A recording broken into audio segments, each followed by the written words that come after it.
अस्सलाम वालेकुम नाजरीन। जुमे का दिन है और तारीख़ है 19 जून 2024।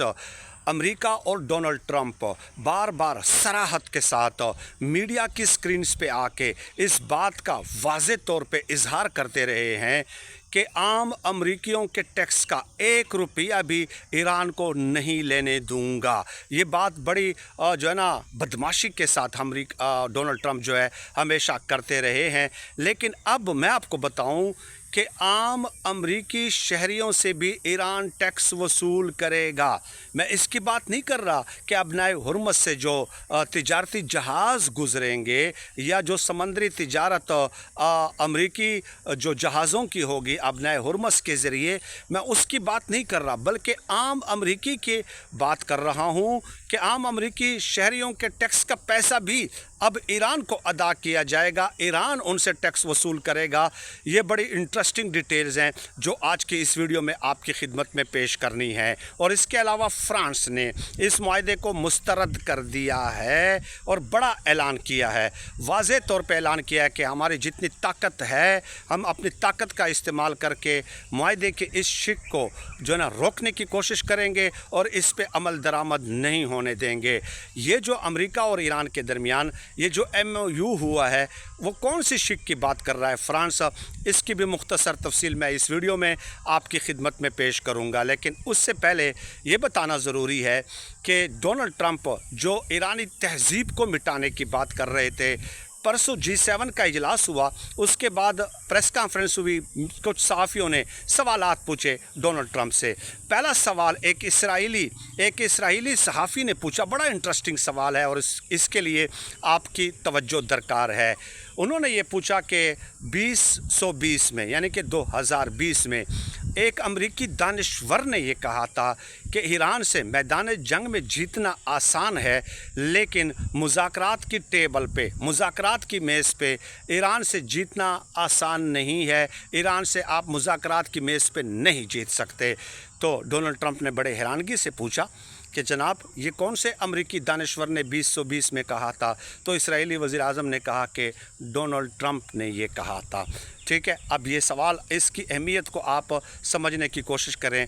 ये बताना था डोनाल्ड ट्रंप को कि जनाब आपने ये जो 14 नुकाती MOU साइन किया है, इस मुज़ाकरात की मेज़ पे आप ईरान से हार गए हैं, बताना ये था उनको। और फिर सवालात पूछे गए ईरान के बैलिस्टिक मिसाइल के हवाले से, प्रोग्राम के हवाले से, और इसके अलावा जो न्यूक्लियर प्रोग्राम को यूरेनियम एनरिचमेंट ईरान जो कहता है कि हम अपने तवानाई की ज़रूरियात को पूरा करने के लिए इस्तेमाल कर रहे हैं। तो बार बार डोनाल्ड ट्रंप से G7 इजलास के अख्तिताम पे ये सवाल पूछा गया। तो डोनाल्ड ट्रंप ने पता है क्या कहा? डोनाल्ड ट्रंप ने कहा कि जनाब पूरी दुनिया सिविल न्यूक्लियर प्रोग्राम को अपनी तवानाई की ज़रूरियात पूरी करने के लिए इस्तेमाल कर रही है, यूरेनियम को एनरिच्ड कर रही है अपनी एनर्जी की ज़रूरियात को पूरी करने के लिए। तो ईरान को ये हक़ हासिल क्यों नहीं होना चाहिए? और फिर बैलिस्टिक मिसाइल के हवाले से कहा कि ईरान के जो रीजनल ममालिक हैं, सऊदी अरब और इसराइल ख़ास तौर पे, उनके पास बैलिस्टिक मिसाइल्स और प्रोग्राम इसका मौजूद है। तो अगर ईरान के पास मौजूद नहीं होगा तो ये ख़ित्ते में तवाज़ुन को अदम तवाज़ुन में तब्दील कर देगा। लिहाजा ख़ित्ते में तवाज़ुन के लिए उनके पास भी बैलिस्टिक मिसाइल प्रोग्राम होने पे एतराज़ क्यों है? तो गोया अब डोनाल्ड ट्रंप बाकायदा बैनुल अक़वामी फ़ोरम्स पे ईरान के वकील बन गए हैं। ठीक है, वकालत कर रहे हैं ईरान की बाकायदा। और वकालत क्या होती है? अब आ जाएं, ये जो 14 नुकात हैं MOU के, एक एक तो मैं आपको नहीं बता सकता, लेकिन इसमें से सिर्फ़ एक नुक्ता ऐसा है जिसको अमेरिका अपने हक़ में इस्तेमाल कर सकता है। बाकी 13 के 13 नुकात में वाज़ेह तौर पे मैं बड़ी ईमानदारी के साथ और गैर जानिबदारी के साथ ये कह रहा हूँ कि ईरान जीत चुका है। ईरान जीत चुका है 13 नुकात में। एक पॉइंट जो है 8वां है या 8वां पॉइंट है गालिबन इस MOU का कि ईरान अपना एटमी प्रोग्राम जारी नहीं रखेगा या कभी भी एटमी सलाहियत ना खुद हासिल करेगा ना किसी दूसरे मुल्क से हासिल करेगा। और यूरेनियम एनरिचमेंट के हवाले से इस 60 रोज़ा मुज़ाकराती अमल के ज़रिए इसका मेकनिज़म तय किया जाएगा कि ये जो 450 किलोग्राम यूरेनियम जो है वो जो ईरान के पास मौजूद है इसका क्या करना है, ये एक नुक्ता है, बस दैट्स इट। इसके अलावा आप पॉइंट नंबर 5 देख लें। पॉइंट नंबर 5 पे अपनाए हुर्मुज़ पे बाकायदा जो है सालमियत हाकमियत तस्लीम की गई है ईरान की, और उसमें ये कहा गया है कि जनाब ईरान ओमान के साथ और ख़ित्ते के दीगर ममालिक के साथ ये तय करेगा कि आया यहाँ से गुज़रने वाले समंदरी या तिजारती बहरी जहाज़ों से फ़ीस वसूल करनी है या नहीं करनी। ये ईरान ने बाकी रीजनल ममालिक को साथ इंगेज करके उनके साथ मुशावरत करके ये तय करना है। तो गोया ईरान की अमलदारी तस्लीम कर ली गई है इस पे, और अब ईरान जो है ओमान के साथ सऊदी अरब, कतर, बहरीन, कुवैत वगैरह इन सब के साथ मिलकर ये तय करेगा। तो इसी पे तो सारा झगड़ा था। और बाकी नुकात भी आप देखते जाए ना कि ये जो MOU पे साइन होते ही अमेरिका ब्लॉकेट ख़त्म कर देगा अब नए हुर्मुज़ की, और उनकी जो अफवाज हैं 28 फरवरी से पहले वाली पोजीशन पे चली जाएंगी, यानी कि ईरान के आसपास जो उन्होंने घेराव डाला था वो सब 28 फरवरी से पहले जो 8 ममालिक में उनके 20 अड्डे हैं वहीं पर वो मुंतकिल हो जाएंगी। ये तमाम तर बातें की गई हैं। अब ये उसमें तो ज़ाहिर है मैं एक एक पॉइंट को अगर एक्सप्लेन करूँगा तो बड़ा टाइम लग जाएगा। ये जो बात है ना कि ईरान अब अमरीकी शहरियों से जो है वो टैक्स वसूल करेगा, इसकी मैं बता दूं कि इस हवाले से एक नुक्ता इस 14 नुकाती MOU में इस पे भी साइन किया गया है कि अमरीका और इलाकाई शराकतदार ममालिक यानी कि ये जो खलीजी ममालिक हैं वो मिलकर $300 बिलियन का एक मुश्तरका फ़ंड कायम करेंगे, और इस मुश्तरका फ़ंड में अमेरिका भी पैसे डालेगा और ये खलीजी ममालिक भी पैसे डालेंगे, और वो $300 अरब ईरान की मईशत की बहाली और तामीर नौ के लिए सर्फ किए जाएंगे। और इस 60 रोज़ा मुज़ाकराती अमल के दरमियान इसका मेकनिज़म तय किया जाएगा। मेकनिज़म तय करने के बाद अमेरिका बज़ाते ख़ुद जो है वो फ़ंड्स के हवाले से इजाज़त देगा। इसके अलावा लाइसेंस अमेरिका जारी करेगा, रियायतों के हवाले से भी अमेरिका बता देगा, और कौन से मुश्तरका मंसूबे ईरान में लगाए जाएंगे इस हवाले से भी अमेरिका बाकायदा जो है वो डिटेल जारी कर देगा।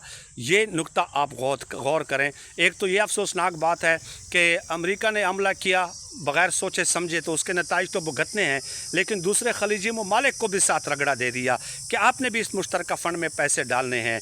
तो गोया अब अमेरिका भी इसमें पैसे डालेगा। तो अब आम अमेरिकी शहरियों के टैक्स का पैसा, ज़ाहिर है अमेरिका का पैसा कहाँ से आया है, टैक्स से आया है ना। आम अमेरिकी शहरियों ने टैक्स अदा किया है तो अमेरिकी हुकूमत के पास वो पैसा है। तो अब उन आम अमेरिकी शहरियों के टैक्स का पैसा ईरान की तामीर नौ पे लगेगा। तो ये टैक्स देने के मुतरादिफ हो गया कि अब आम अमेरिकी शहरी से भी ईरान टैक्स वसूल करेगा। अब आ जाएं, डिटेल्स तो बहुत ज़्यादा हैं। फ्रांस ने क्या किया, ये जो नुक्ता नंबर 5 मैंने आपको बताया है इसमें एक चीज़ ये शामिल की गई है, एक शिक क्लासेस होती है ना, कि एक तो ये कि ईरान खलीजी ममालिक के साथ, रीजनल ममालिक के साथ तय करेगा कि जनाब इस पे जो यहाँ से जो जहाज़ गुजरेंगे इस पे हमने टैक्स वसूल करना है या टैक्स वसूल नहीं करना। ये जो चीज़ है, ठीक है, अभी ईरान ने यह भी साथ कहा है कि जब तक ये मुज़ाकरात हतमी मराहल में दाखिल नहीं हो जाते, फ़ाइनल कोई फ़ैसला नहीं हो जाता, उस वक्त तक हम कोई टैक्स वसूल नहीं करेंगे इन 60 रोज़ों के दरमियान, 60 दिनों के दरमियान। लेकिन आमदोरफ्त फ़ौरन शुरू हो जाएगी और ये फ्री में होगी, लेकिन उसके बाद फिर हम टैक्स वसूल करने के लिए रीजनल ममालिक के साथ मुशावरत करेंगे और फ़ैसला करेंगे। इस पे फ्रांस ने कहा है कि इस शिक को हम मुस्तरद करते हैं। फ्रांस ने कहा है कि फ्रांस बज़ात ख़ुद G7 ममालिक और यूरोपीय ममालिक ये टैक्स अदा नहीं करेंगे। अब तक ऐसा नहीं हुआ और हम ये बैनुल अक़वामी क़वानीन की ख़िलाफ़ वर्जी समझते हैं। और हमें अगर ये देखें ना, ईरान पे पाबंदियाँ हैं ना, अक़वाम मुत्तहिदा की तरफ से भी पाबंदियाँ हैं, तो वो सैंक्शंस भी अक़वाम मुत्तहिदा में करारदाद पास करके ही ईरान से पाबंदियाँ हटाई जाएंगी ना। तो उसमें जाहिर है अमेरिका तो उसको वीटो नहीं करेगा, और इसके अलावा रूस भी वीटो नहीं करेगा, चीन भी वीटो नहीं करेगा, यूके भी वीटो नहीं करेगा। लेकिन फ्रांस ने ये कह दिया कि वो वीटो कर देंगे। نہیں پاس ہونے دیں گے اگر پابندیاں ہٹانے کی بات ہوئی، کیونکہ ہمیں یہ شک جو ہے یہ ہم مسترد کرتے ہیں. ہم کوئی ٹیکس نہیں دیں گے، کوئی ٹال ٹیکس $1 تک بھی ہم ادا نہیں کریں گے. یہاں سے فری میں تجارت ہوگی جیسے کہ پہلے ہوتی رہی ہے. اب یہ ظاہر ہے ایک نیا پڈا کھل گیا ہے، لیکن آئی ہوپ کہ امریکہ جو ہے وہ اس کو منانے میں کامیاب ہو جائے گا اور یہ معاملہ سیٹلڈ کرنے میں وہ کامیاب ہو جائے گا کسی نہ کسی طرح. زیادہ سے زیادہ یہی ہو سکتا ہے کہ فرانس کو پھر اگر بہت زیادہ شور شرابہ کرنے لگ جائے تو فرانس کو خصوصی طور پہ یہ اجازت دے دی جائے کہ آپ چلیں ایسے ہی گزار دیں. ایک آپشن کے طور پہ بات کر رہا ہوں، حالانکہ بین الاقوامی تعلقات میں خیر ایسا ہوتا نہیں ہے. تو یہ چند تفصیلات تھی جو میں نے آج کی اس ویڈیو میں آپ کی خدمت میں پیش کرنی تھی. اللہ پاک سے دعا ہے کہ اللہ پاک ہمیں خلق خدا کے لیے آسانیاں پیدا کرنے کی توفیق عطا فرمائے. آمین یا رب العالمین.